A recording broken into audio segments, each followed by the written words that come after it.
love you. I'm sorry that I said I didn't earlier. It's just the one thing I knew would hurt you. I'm sorry. But you know I love you. And I know that you love me too. It's just that sometimes love isn't enough. At least not for us. I mean, it shouldn't be this hard, you know? We're always fighting and saying things that we don't mean and then we can't take them back. And Shut the fuck up. میگم ویکتور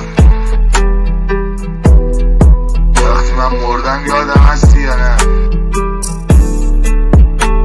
آقا من برای سلامتی آرزو میکنم. اینو بهش میگن مرا مرد. اگر ناراحتت کردم معذرت میخوام. ببخش. شرمنده. منم بالاخره خود آدمایی هستن تو دنیا که نگران حالمه. ایران یه قفسه در بند گرفتاره. یه بزرگترین ظلم در عالم تاریخ تمدنی که روزگاری جهان رو آفرید. قلب جهانه. بقیه‌اش هم گذره. از همه جاش هم گذشتم. تمامش همه چی تمام این دنیا دروغ. چون جهان یعنی infinite experience. خودم اینجا نشستم و همین طبیعت رو نگاه میکنم و بعد رفتم تو فکر و این که اصلا چرا من این حرفا رو میزنم، این از کجا میاد؟ نفرته، انتقامه، حقیقته، شرفه، صداقته. چیه؟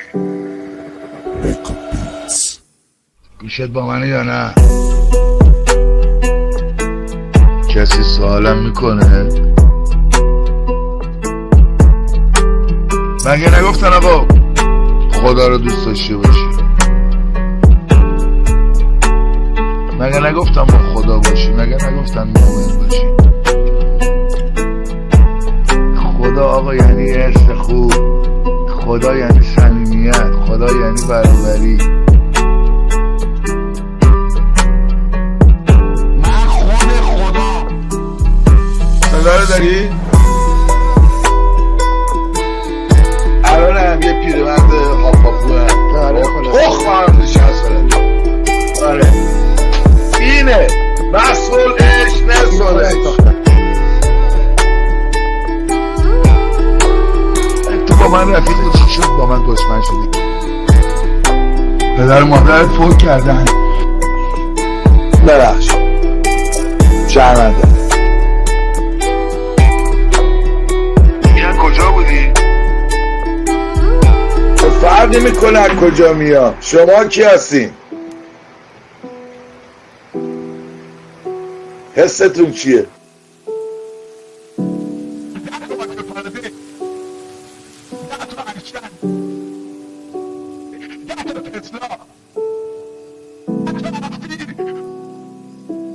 وقتی من مردم یادم هستی یا نه؟ خودم اینجا نشستم و همین طبیعت رو نگاه میکنم و بعد رفتم تو فکر و این که اصلا چرا من این حرفا رو میزنم.